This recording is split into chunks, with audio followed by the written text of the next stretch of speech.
नमस्कार, स्वागत है आप सभी का सीएनबीसी आवाज पर। आप देख रहे हैं खिलाड़ी नंबर 1 नए हफ्ते की शुरुआत और हमारे साथ 3 नए जानकार जुड़ेंगे जो आपको बताएंगे क्या उनकी रणनीति है और उस लिहाज से आप भी अपनी ट्रेडिंग स्ट्रैटेजी अपना सकते हैं। वैसे बाजार का हाल आपकी स्क्रीन पर रखेंगे तो निफ्टी में आज 22,100 के ऊपर के लेवल्स देखने को मिले हैं। इनफैक्ट डे हाई पर इस समय निफ्टी ट्रेड करता हुआ। निफ्टी बैंक पर अगर आप ध्यान दें तो वहां पर करीब करीब 137 अंकों का इजाफा है, लेकिन आउट परफॉर्मेंस पूरी तरह से मिड कैप इंडेक्स में है। 300 पॉइंट से ज्यादा की बढ़त पर ये इंडेक्स इस समय टॉप लीडर है, आधे % के गेन। इसीलिए एडवांस डिक्लाइन रेशियो 2:1 है। बढ़ने वाले शेयरों की संख्या कहीं ज्यादा है आज गिरने वालों की तुलना में। तेजी कहां से आई है तो आज चुनिंदा फार्मा कंपनियों में फिर से खरीदारी का जोर बनता दिखाई दिया है। इसके साथ ही आईटीसी, बजाज ऑटो जैसे ट्रेड्स हैं जो फिलहाल फोकस में हैं। अब देखिएगा आईसीआईसीआई बैंक, बजाज फाइनेंस और भारतीय एयरटेल की तरफ से तेजी की तरफ योगदान है, लेकिन मुनाफा वसूली अगर दिख रही है वो एलएनटी, टीसीएस, एक्सिस और इन्फोसिस की तरफ बनती हुई दिखाई दे रही है। ये फिलहाल आपके लिए ताज़ा तस्वीर, लेकिन ध्यान रहे हम है 22,117 के स्तरों पर और 10 पॉइंट और हम न्यू हाइज या फिर प्रीवियस हाइज को सरपास करने की पूरी तैयारी में रहेंगे, तो उस लेवल का इंतजार रहेगा। बहरहाल हमारे जानकारों से फटाफट कर लेते हैं मुलाकात। जो 3 जानकार हमारा साथ दे रहे हैं, अरुण कुमार मंत्री, प्रदीप होचंदानी और साथ ही साथ ओशो कृष्ण, आप तीनों का ही स्वागत है। उस लाइफ टाइम हाई की तरफ तेजी से बढ़ता हुआ मार्केट दिखाई देगा कुछ ही क्षणों में। 14 पॉइंट दरअसल दूर है, लेकिन अप्रोच क्या होगी इस मोमेंटम के मद्देनजर?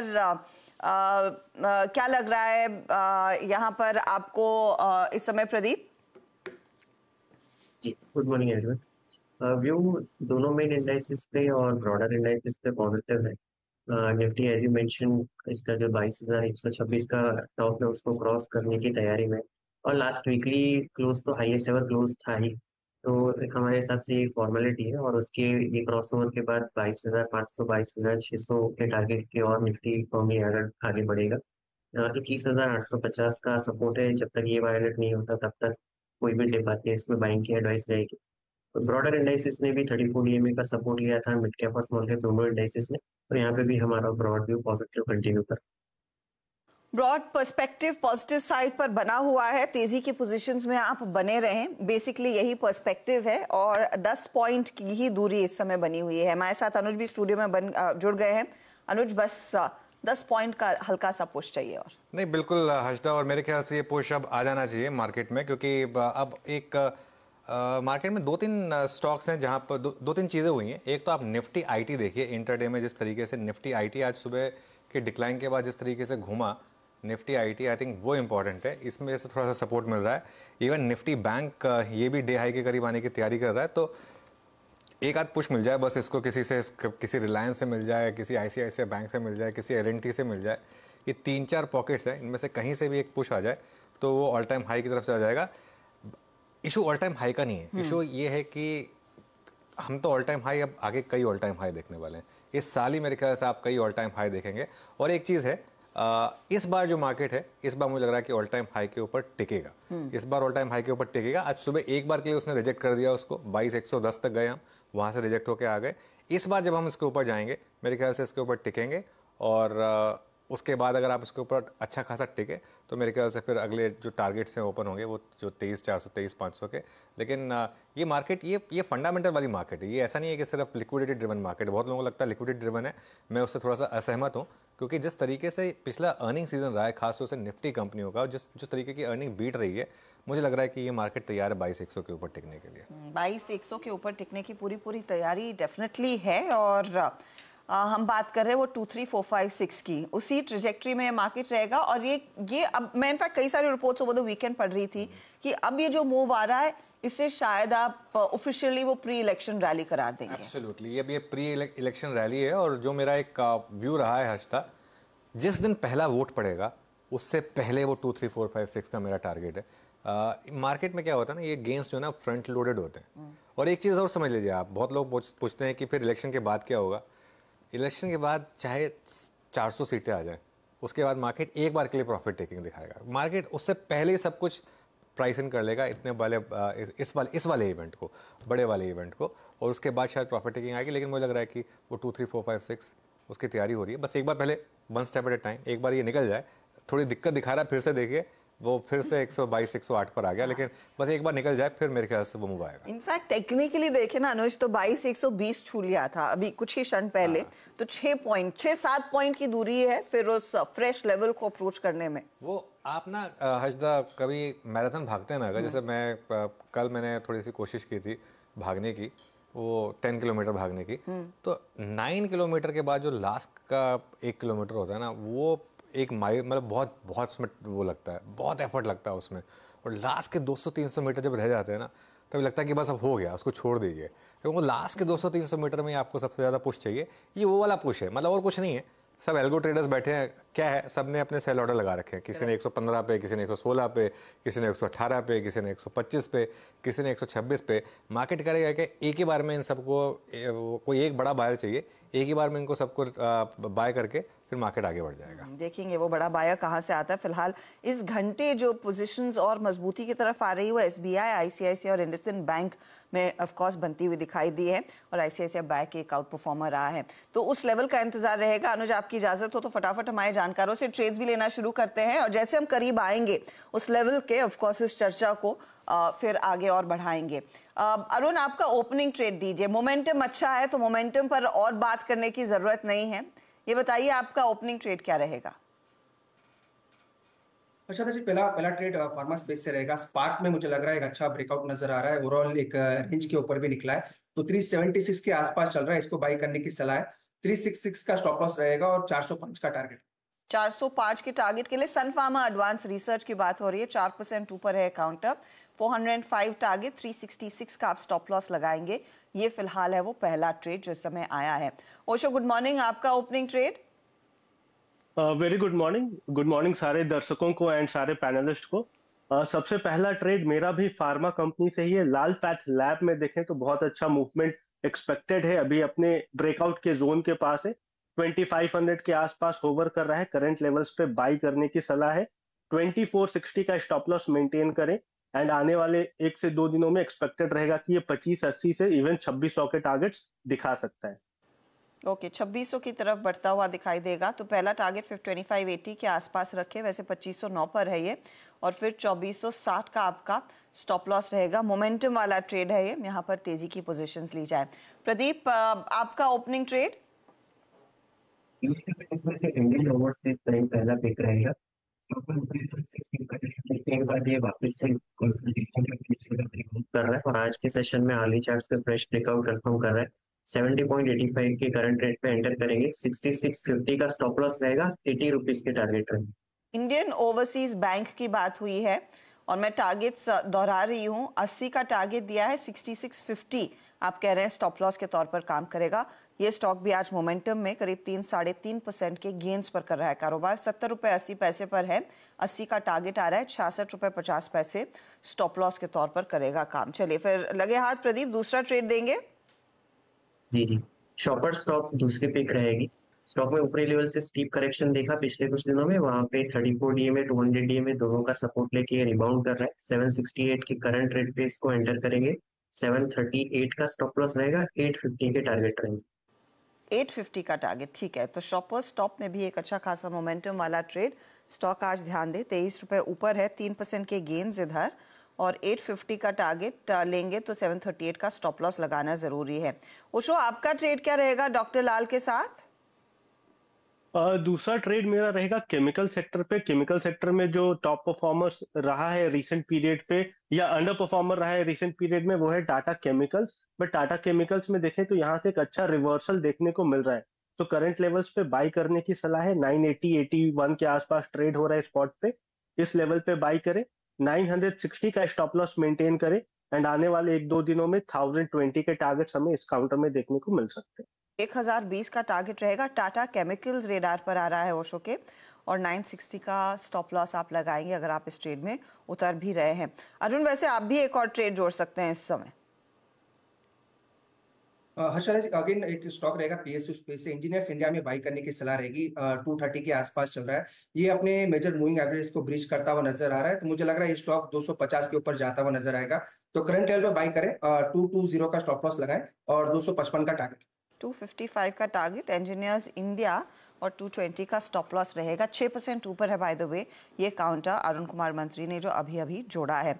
एक बार इंडेक्स का हाल आपकी स्क्रीन पर रख देते हैं। समय है 22,109 के आसपास इस समय निफ्टी ट्रेड करता हुआ 70 पॉइंट ऊपर, लेकिन ध्यान रहे निफ्टी बैंक जो करीब 150 पॉइंट ऊपर था कार्यक्रम की शुरुआत में, अब ये 225 पॉइंट की बढ़त पर कारोबार कर रहा है। तो वहां पर क्लियरली वो ICICI बैंक, SBI, इंडसन में जो खरीदारी और जोर पकड़ रही है उसका फायदा साफ देखने को मिल रहा है। फिलहाल 22,126 जो हमारा प्रीवियस हाई था उससे हम करीब करीब 15 पॉइंट की दूरी पर है। इस बीच इंजीनियर्स इंडिया अरुण ने मेंशन किया, NHPC आपकी स्क्रीन पर लेकर आते हैं। आपको याद होगा NHPC के फेवर में कई सारे ऑर्डर्स दरअसल Q2 Q3 में सुनाई दिए हैं। कंपनी के नतीजे आ चुके हैं और ये थोड़ा सा फीका क्वार्टर रहा है। आय 20% तो मुनाफा 27% घटा है। मार्जिन तो इनफैक्ट आधे हो चुके हैं, 66% के 33% पर आए। इस बीच कई सारे ऑर्डर्स इनके हाथ में लगे हैं, लेकिन वो कब तक रिफ्लेक्ट करेंगे अर्निंग्स में ये समझना जरूरी है। कंपनी के डायरेक्टर फाइनेंस RP गोयल हमारे साथ इस समय जुड़ रहे हैं। गोयल साहब, स्वागत है आपका CNBC आवाज पर। हमने एक चीज नोटिस की, थर्ड क्वार्टर में कई सारे ऑर्डर्स आप लोगों के हाथ लगे हैं, तो उसका अर्निंग्स में कब रिफ्लेक्शन आएगा? क्या वो लैग से आने वाला है? देखिए, थर्ड क्वार्टर में हमें एक तो ये जो 300 मेगावाट का सोलर प्रोजेक्ट जो बीकानेर में, राजस्थान में कर रहे हैं हम, अभी माननीय प्रधानमंत्री जी ने उसका वो फाउंडेशन रखी है, तो इसका सितंबर 2024 में हमारा कमीशनिंग है। और उसके अलावा जो 700 मेगावाट का और हमारा जो सोलर प्रोजेक्ट अंडर कंस्ट्रक्शन है तो वो नेक्स्ट ईयर में आएगा। उसके अलावा हमारा एक सुभाष प्रोजेक्ट जो हाइड्रो सेक्टर में है, अब तक का सबसे बड़ा हाइड्रो प्रोजेक्ट है, उसकी 2 यूनिट हम अप्रैल में कमीशन करने का प्लान कर रहे हैं, अप्रैल 24 में। और पूरा जो 8 यूनिट है वो मई 2025 तक हम कमीशन कर देंगे। और 2024 में हम हमारा 800 मेगावाट का सुभाष पार्वती 2 प्रोजेक्ट जो है वो पूरी तरह से अक्टूबर 24 में कमीशन कर देंगे। और एक 120 मेगावाट का रंगीत 4 है, वो भी हम 2024-25 फाइनेंशियल ईयर में कमीशन कर देंगे। तो इस तरह हमारी जो 2027 तक की जो रेगुलेटेड इक्विटी है वो डबल होने की पूरी उम्मीद है। 2027 तक हमारी जो रेगुलेटेड इक्विटी 13,300 के लेवल पर है, वो 27,000 से 28,000 करोड़ रुपए की रेगुलेटेड इक्विटी होगी। ओके, तो वहां पर अच्छा खासा रेगुलेटेड इक्विटी आपकी बढ़ती हुई दिखाई देगी। गोयल साहब, इस पर्टिकुलर क्वार्टर में जो हम मार्जिन्स लगभग हाफ होते दिखाई दे रहे हैं, ये कहां से प्रेशर आया है, अगर उसका एक हमें अंदाजा दे सके? और क्या ये प्राइमरीली थर्ड क्वार्टर तक ही सीमित है या फिर इसका कुछ रिफ्लेक्शन चौथी तिमाही में भी देखने को मिलेगा? ये जो 30 तारीख बेसिन जो सिक्किम में जो फ्लैश फ्लड आया था उसका इम्पैक्ट है। हमारे वहाँ 3 प्रोजेक्ट पर इसका इम्पैक्ट आया है। तीस्ता 5 जो पूरी तरह से बंद हो गया है, और तीस्ता TLP 3 और 4 पे भी पार्शली इम्पैक्ट आया था। तो हमारी जो जनरेशन है वो 30% करीब कम रही इस क्वार्टर में। ये एक एबनॉर्मल सिचुएशन है, ये ऐसा नहीं रिपीट होगा। और बाकी जो फोर्थ क्वार्टर में भी थोड़ी सी वाटर अवेलेबिलिटी की कमी की वजह से या जो 30/5 बंद है, तो उससे हमारी जनरेशन वो 8 से 10% कम रहेगी पिछले साल के मुकाबले में। लेकिन ये जो हमारे प्रोजेक्ट है जो फुली इंश्योर्ड है इंश्योरेंस कंपनी के साथ में, जो जनरेशन लॉस होता है ड्यू टू फ्लैश फ्लड या तो वो भी हमें देर से मिल जाएगा। उसको हम एस्टिमेट कर रहे हैं, हमने लॉस क्लेम लॉस कर दिया कंपनी के साथ में। दूसरा, जो पानी की कमी रही इस साल में, उसकी वजह से भी हमारा जनरेशन कम रही है। तो उसके लिए CRC में रेगुलेशंस एक क्लियर रेगुलेशन है कि अगर जेंडर की कोई मिस्टेक नहीं है और वाटर अवेलेबिलिटी कम है तो डिजाइनरी से जितनी जनरेशन कम होती है वो हमें डीम्ड जनरेशन का एक क्लॉज है उसके तहत मिल जाती है। तो हम ओवरऑल जो है एनुअल बेसिस में देखें तो हमारा जो रेवेन्यू या जो जनरेशन इम्पैक्ट होगा वो 3 से 5% लास्ट ईयर से कम रहेगा।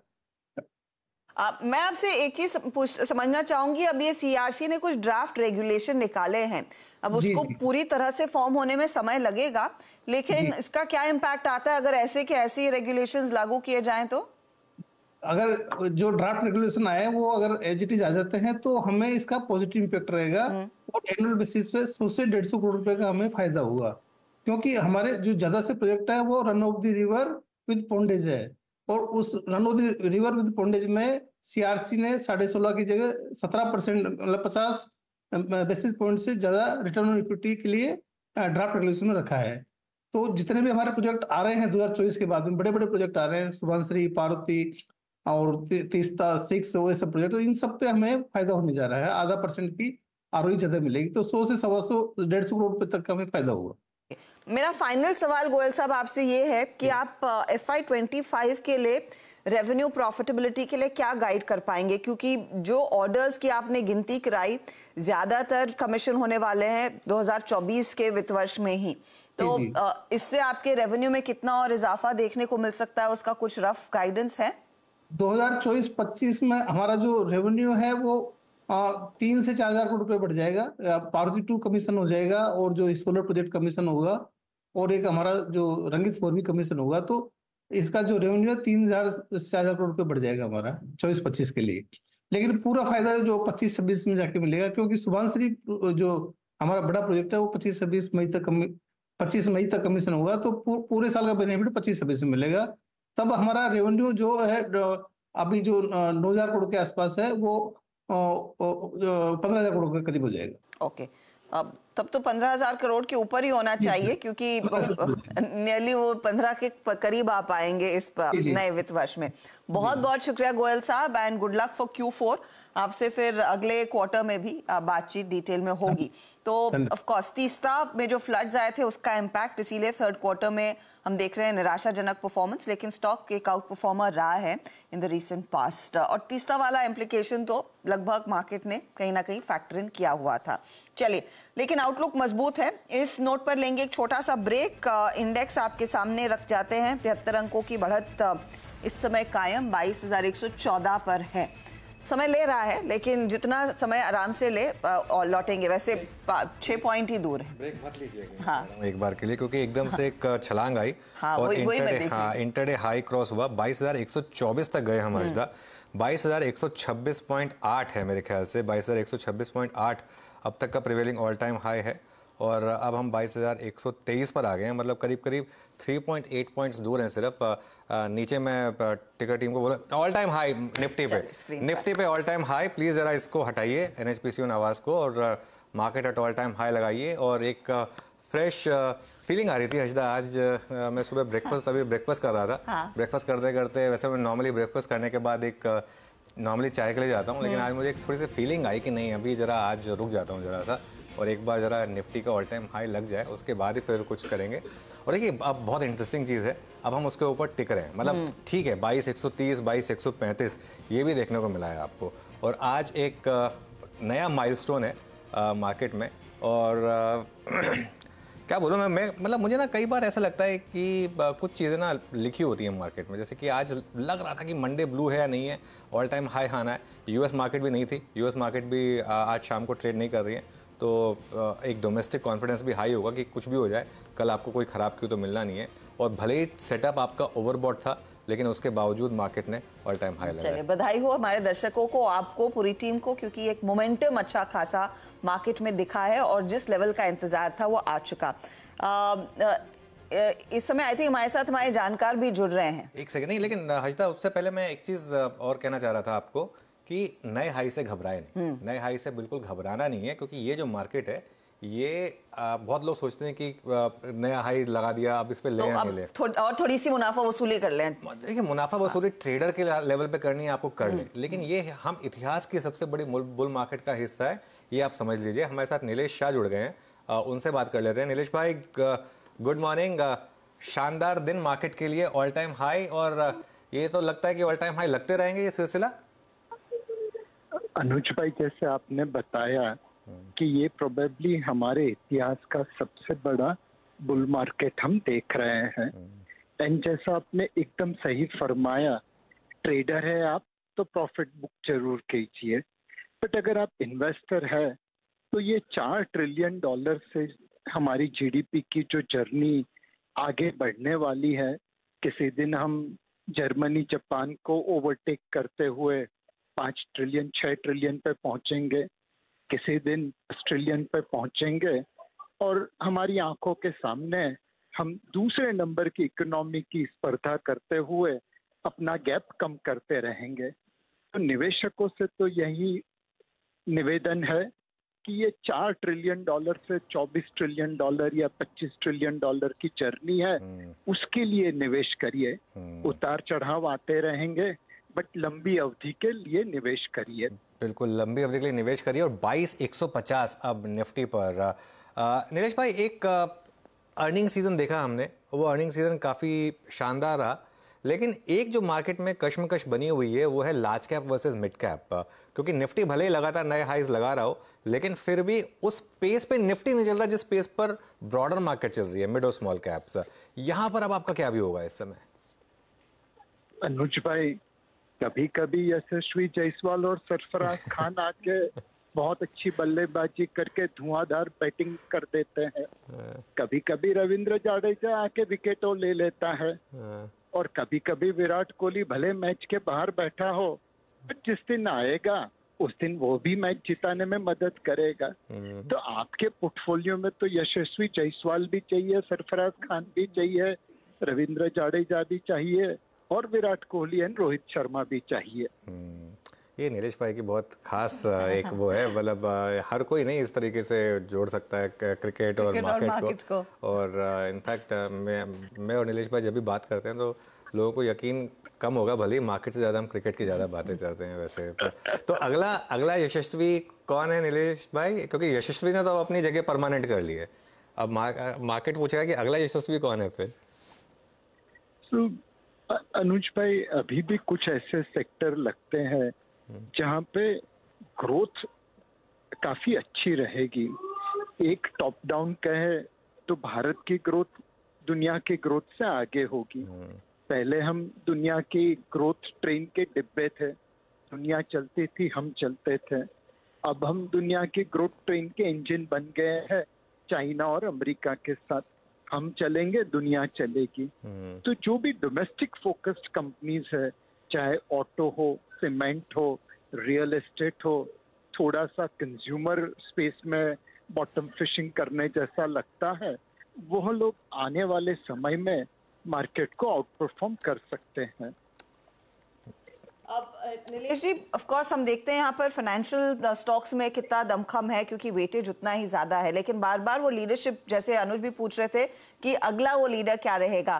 कैपिटल गुड्स की खूब चर्चा हुई थी, वहां से पार्टिसिपेशन बीच में आया भी, लेकिन एज ए सेक्टर क्या वहां पर आपको उतना दम दिख रहा है, या फिर जहां पर वेटेज ज्यादा है उसी की तरफ रुझान लोगों का ज्यादा रहेगा, बीट फाइनेंशियल्स? फाइनेंशियल्स में भी आपको काफी सिलेक्टिव रहना पड़ेगा, बिकॉज अभी समय कुछ टाइट लिक्विडिटी का है। जिन बैंक्स में, एनबीएफसीज में रिटेल डिपॉजिट या लो कॉस्ट डिपॉजिट मोबिलाइज करने की शक्ति है, उनको मार्केट ज्यादा रिटर्न देगा। आजकल कोई भी बैंक एनबीएफसी हो, बेरिंग सम नोटेबल एक्सेप्शन, उनकी सबकी असेट साइड एक जैसी हो गई है। एनपीएस बहुत कम है, खतरा बहुत कंट्रोल में है, फुल्ली प्रोवाइडेड फॉर है। तो उसके सामने जो डिपॉजिट मोबिलाइज कर पाएंगे लो कॉस्ट पे, उन बैंक्स को ज्यादा मार्केट सराहेगा या रिटर्न देगा। बिल्कुल। अच्छा नीलेश भाई, एक चीज़ और मार्केट में इस समय एक सबसे ज़्यादा पैसा बन रहा है आजकल पीएसयूज़ में, क्योंकि एक शायद लोगों को लग रहा था कि बहुत लोगों को लग रहा था कि ये अंडर ओन्ड स्पेस है, कोई टच ही नहीं करना चाहता, लेकिन क्या वो बड़ी ट्रेड वहाँ प्ले आउट हो चुकी है, या अभी भी आपको लगता है कि पीएसयू सेंट्रिक पोर्टफोलियो अच्छा पैसा बना के दे सकता है? सो अगेन अनुज भाई, ये एकदम उचित कंपैरिजन नहीं है, बट मैं फिर भी हिम्मत करके पेश करता हूँ। जब वालिया जैसा बैंडित वाल्मीकि बनता है तो रामायण का सर्जन होता है। पीएसयू बैंक बहुत ही इग्नोर्ड स्पेस थे, बहुत ही सस्ते थे, वहां से उनका बहुत अच्छा परफॉर्मेंस निकला, बिकॉज बेसिक परफॉर्मेंस इंप्रूव हो गया। जैसे मैंने पहले बताया, पीएसयू बैंक की बैलेंस शीट की असेट साइड के ऊपर लोगों को हमेशा शंका रहती थी। आज वहां पे किसी को कोई डाउट नहीं है, उनकी balance sheet private sector banks की बैलेंस शीट जितनी ही साफ है। अब ये जो वालिया से वाल्मीकि की जर्नी थी, वो पीएसयू बैंक में हो चुकी है, या ज्यादातर पीएसयूज में हो चुकी है। अब यहाँ से रामायण तो अलग अलग पुनरावर्तन होता रहा है। संत तुलसीदास जी ने भी अपना रामायण लिखा, वो भी बहुत ही अच्छा था। बट जो एक जर्नी वाल्या से वाल्मीकि थी वो पीएसयू में पूरी हो गई। अब रामायण पढ़ेंगे तो आपको आनंद तो जरूर ही आएगा, हर बार पढ़ेंगे कुछ नया सीखेंगे। बट जो पहली बार बना उसकी जितनी गुंजाइश शायद अब नहीं है। जैसा मैंने पहले कहा है, ये बहुत उचित उदाहरण नहीं है, बट थोड़े में ज्यादा समझ लेना। हाँ बिल्कुल, बहुत शानदार एग्जांपल दिया आपने नीलेश भाई, thank you so much. In fact मैं जब अभी प्राण प्रतिष्ठा के लिए गया था अयोध्या, हाँ। तो मैंने रामानंद सागर की रामायण दोबारा देखी पूरी, मतलब तो उसमें सबसे पहले यही बताया गया था। आपको पता है सबसे पहले वाल्मीकि ने लिखी रामायण, लेकिन वाल्मीकि ने लिखी थी वो संस्कृत में। जी हाँ। अब ऑब्वियसली बहुत लोगों को संस्कृत समझ में आती नहीं है। उसके बाद उसका अनुवाद हर्षदा ऑलमोस्ट हर लैंग्वेज में हुआ। और रामचरितमानस जब तुलसीदास जी ने लिखी थी उससे पहले बहुत लोगों ने उसका अनुवाद किया था अलग अलग भाषाओं में, ठीक है। लेकिन उसके बाद सबसे ज़्यादा रीच हुई जब वो रामचरितमानस लिखी गई थी, क्योंकि ऑब्वियसली वो जो एक हिंदी लैंग्वेज में, अवधी लैंग्वेज उसमें लिखी गई, वो ज़्यादातर लोगों को समझ में आती थी इसके लिए। लेकिन एग्जाम्पल अच्छा दिया उन्होंने। हमारे साथ शायद प्रकाश दीवान भी जुड़ गए हैं। Prakash ji good afternoon, good morning. New high, क्या स्ट्रैटेजी होगी इस समय, क्या एडवाइस होगी इस समय आपकी? गुड मॉर्निंग अनुज। स्ट्रैटेजी में तो देखिए ये जो नई ऊंचाइयों पे जब हम पहुंचते हैं तो एक चीज साफ जाहिर होती कि जो थीसिस, इन्वेस्टमेंट थीसिस आपका है, जो जिस पे आप काम कर रहे हो, वो चल रहा है, यानी उससे डेविएट नहीं होना, उससे कोई राह पे नहीं जाना। बजट के बाद भी हम लोग ने ये कहा था इन्वेस्टमेंट थीसिस सेम रहेगा, कंटिन्यूड रहेगा। और अब जो इंटरेस्टिंग चीज हो रही है कि कहीं ना कहीं बैंक निफ्टी भी कोशिश कर रहा है पार्टिसिपेट करने की, यानी बैंकिंग अगर एज ए पैक पार्टिसिपेट करता है तो, और रिलायंस और इस टाइप की जो हैवी वेट्स की भी परफॉर्मेंस ठीक ठाक रहती है, तो निफ्टी की तो नई ऊंचाइयां बनती रहेंगी। मेरे हिसाब से 22,000 प्लस पे भी जो एस्टिमेट्स हैं अगले साल के, उसके हिसाब से निफ्टी अब 20 के मल्टीपल पे अवेलेबल है, 19-20 के, so which is not very expensive. तो सस्टेनेबल भी रह सकता है। बट मेन चीज आपको ये देखनी है कि आपके पोर्टफोलियो में, जो लास्ट टाइम मैंने कहा था कि आपने कितना हैवी वेट्स या लार्ज कैप्स का वेटेज बढ़ाया है, वो अगर नहीं बढ़ाया तो अभी भी बढ़ाइए और स्ट्रैटेजी अपनी थोड़ी सी रिवाइज करिए। मिड कैप से हल्का होके या स्मॉल कैप माइक्रो कैप से हल्का होके थोड़ा सा लार्ज कैप की तरफ झुकाव रखना मेरे ख्याल से अब बहुत क्लियर मार्केट इंडिकेशन दे रहा है। लेकिन Prakash, good morning and congratulations on the new high. आपका रुझान किन सेक्टर स्टॉक्स में ज्यादा रहेगा अगर आप हैवीवेट्स की तरफ भी ज्यादा लीन इन कर रहे हैं? गुड मॉर्निंग, आपको भी बधाई हो हर्षदा नई ऊंचाइयों पे खास साक्षी बनने का। और मेरे हिसाब से जो हैवी वेट्स में, जो लार्ज कैप्स में जो सेक्टर रोटेशन दिख रहा है, उसमें आपको बैंकिंग में अभी भी मेरे ख्याल से पार्टिसिपेशन ब्रॉड बेस होता हुआ दिखेगा। अभी तो हमने सिर्फ एसबीआई को चलते हुए देखा है, अभी तो आईसीआईसीआई, एक्सिस और फिर पीएसयू बैंक्स में कैनरा बैंक, बीओबी को पार्टिसिपेट करते हुए पूरी तरह से नहीं देखा है, तो वहाँ गुंजाइश है। और बैंकिंग एज अ पैक 35% की वेटेज जो रखता है, उसकी वजह से ऐसे ही निफ्टी में वो रहेगा। और अभी जो चीजें नहीं चली, फार्मा फॉर एग्जांपल है, या कुछ हद तक कंजम्पशन की जो एफएमसीजी के जो नाम हैं, वहाँ पे आपको मुझे लगता है रुझान पॉजिटिव लार्ज कैप में दिखेगा। HUL टाइप जो कंपनीज नहीं चली, आईटीसी भी देखिए न्यूज की वजह से गिरा, लेकिन वापस एक बाउंस बैक या बाइंग उसमें दिख रही है। सो आई थिंक ये सेक्टर अंडर रिप्रेजेंटेड हैं ज्यादातर पोर्टफोलियोज में। Chemicals, pharma, not in that specific order, but chemicals, pharma, banking और एफएमसीजी, तो इसमें वो आपको अभी भी मेरे ख्याल से पॉजिटिव रुझान स्पेशली लार्ज कैप्स में दिखना शुरू हो जाएगा। रुझान क्लियरली लार्ज कैप्स पर रखें और कई सारे आपको मौके मिलेंगे। बहुत बहुत शुक्रिया हमारे लिए समय निकालने के लिए प्रकाश, आपका भी। तो व्यू पर्सपेक्टिव तो यही है कि अभी भी पैसा लार्ज कैप्स में बनता हुआ दिखाई देगा। एंड पिछले हफ्ते जैसे हम बात कर रहे थे, you are not out till you are completely out. Banks पर भी अभी भी काफी ज्यादा भरोसा। हर्षदा, एक चीज देखिए, market at life time high at A time जब HDFC बैंक 52 वीक लोज बना रहा है। मतलब जो आप समझिए कि मार्केट का सबसे बड़ा स्टॉक परफॉर्म ही नहीं कर पा रहा है। आज ऑब्वियसली उसमें थोड़ी सी लोअर लेवल से रिकवरी है, लेकिन उसके बावजूद मार्केट ऑल टाइम हाई बना रहा है। अच्छा, मैं थोड़ा सा एक डिटूर ले रहा हूँ, मैं थोड़ा सा एक लोगों को भले लगे कि थोड़ी सी पर्सनल बात बोल रहा हूँ। कल ना शाम को मुझे बहुत तेज़ माइग्रेन था और मेरा एक मन ये बन रहा था कि मैं आराम से दवाई लेके सो जाता हूँ, कल सुबह थोड़ा सा मतलब कोशिश करता हूँ कि ऑफिस ना जाऊँ। फिर लेकिन समहाउ मेरे को एक ये आया कि नहीं कल ऑल टाइम हाई लगेगा। और मैं एक चीज़ आपको बता रहा हूँ, मतलब 2003 में मैंने ज्वाइन किया था बिजनेस टेलीविज़न, तब से मैं लगातार इसी का हिस्सा रहा हूँ। जी हाँ। आज तक कभी ऐसा नहीं हुआ कि अगर मार्केट में ऑल टाइम हाई लगा और मैंने वो मतलब मैं उस सीट पे ना रहा हूँ। मतलब समहाउ एक भगवान की कृपा रही है, जो मर्जी मान लीजिए आप इसको, कि ना तो मैं उस दिन छुट्टी पे रहा हूँ, ना मैं कोई ऐसा ही कि जल्दी चला गया हूँ, कुछ ना कुछ रहा है कि मैं उस समय पे उस सीट पर रहा हूँ, मैं स्क्रीन पर रहा हूँ। तो हर हाई, चाहे वो निफ्टी का 10,000 का माइलस्टोन रहा हो, चाहे 20,000 का माइलस्टोन, चाहे ऑल टाइम हाई, आज एक फीलिंग आ रही थी सुबह कि नहीं आज ऑल टाइम हाई लगेगा। वैसे तो खैर ये फ्राइडे को ही आ जाना चाहिए था, फ्राइडे को बस लास्ट के 1 घंटे में थोड़ा सा हमको फिर से बैंक निफ्टी ने परेशान कर दिया था। अब यहाँ पर इशू क्या है कि ये तो बैंक्स नहीं चलने के बाद मार्केट ने इतना बड़ा हाई लगाया है। सपोज करिए बैंक्स भी चलने लग गए तो HDFC बैंक अब तक चला नहीं है, उसकी पूरी मीम फैक्ट्री बन चुकी है। अगर उसने चलना शुरू कर दिया तो फिर क्या होगा? मेरे ख्याल से बैंक निफ्टी में अभी भी 2000 पॉइंट दूर है ऑल टाइम हाई से। बैंक निफ्टी का ऑल टाइम हाई कितना था? 48,000 समथिंग था मेरे ख्याल से। मैं एक बार क्विकली चेक कर लेता हूँ मेरी स्क्रीन पर। जैसे एक बार जरा, हाँ, निफ्टी बैंक का ऑल टाइम हाई था करीब 48,636 और अभी हम हैं कितना, एक बार जरा वापस बैंक निफ्टी ले आइए, 46,619, एग्जैक्टली 2000 पॉइंट दूर है अभी हम बैंक निफ्टी। 2000 पॉइंट मतलब इस लेवल पे 4% हो गया। 4% छोटा नहीं होता। तो बैंक निफ्टी अभी चला नहीं है, उसके बावजूद निफ्टी इतना चल गया। और एक जो चीज़ आपने पूछी थी ना, large cap versus mid cap and small cap, इसमें कोई डाउट नहीं है कि इस समय लार्ज कैप में ज़्यादा रिस्क रिवॉर्ड फेवर में आपके versus mid cap and small cap. लेकिन ये चीज 6 महीने से चल रही है। 6 महीने से हर कोई बोल रहा है कि अब लार्ज कैप चलेंगे, अब लार्ज कैप चलेंगे, अब मिड कैप में पैसा नहीं बनेगा और वहां से मिड कैप और चलें। इसका मतलब ये नहीं है कि आप उसको कंप्लीटली इग्नोर कर दें और वैल्यूएशन नाम को भूल ही जाएं। ऑब्वियसली इस समय मनी पावर है जो मिड कैप और स्मॉल कैप को ड्राइव कर रही है, लेकिन लार्ज कैप अभी भी एक्सपेंसिव नहीं है। मैं रिपोर्ट पढ़ रहा था, अभी भी हम निफ्टी पर कितना, मेरे ख्याल से निफ्टी की ईपीएस के हिसाब से देखेंगे तो आई थिंक 19 टाइम पर ट्रेड कर रहे होंगे।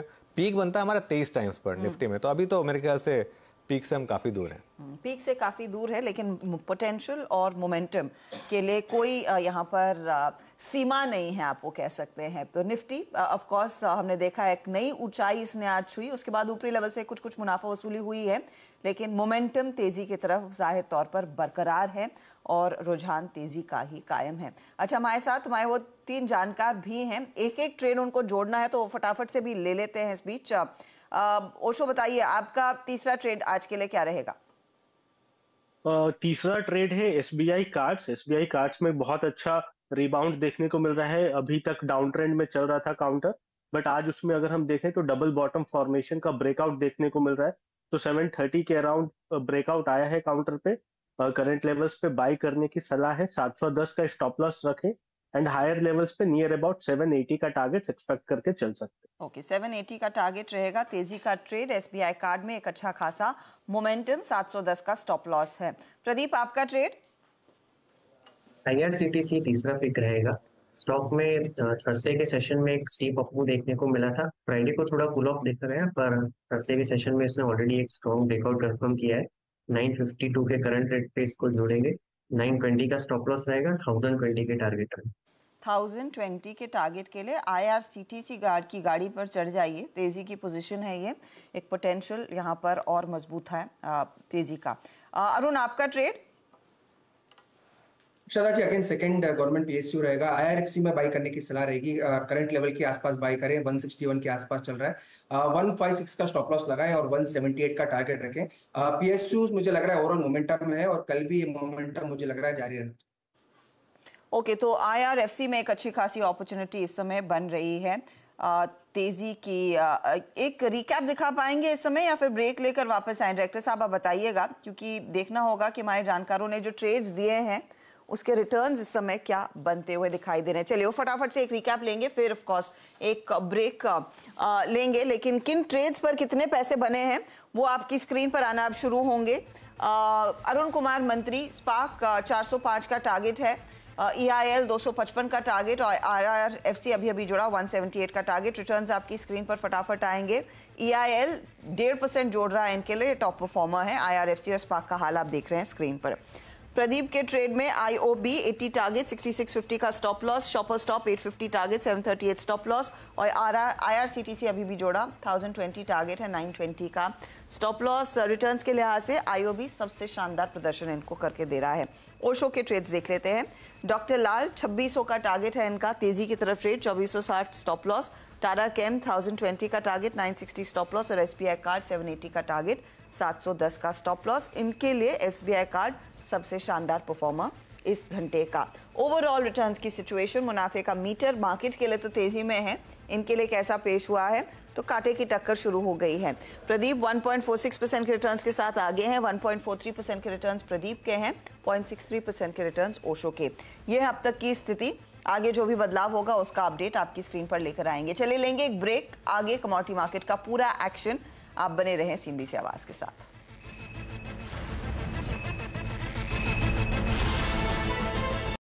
बता दें कि मनी कंट्रोल पर दिए गए विचार एक्सपर्ट्स के अपने निजी विचार होते हैं। वेबसाइट या मैनेजमेंट इसके लिए उत्तरदायी नहीं है। यूजर्स को मनी कंट्रोल की सलाह है कि कोई भी निवेश निर्णय लेने से पहले सर्टिफाइड एक्सपर्ट की सलाह लें।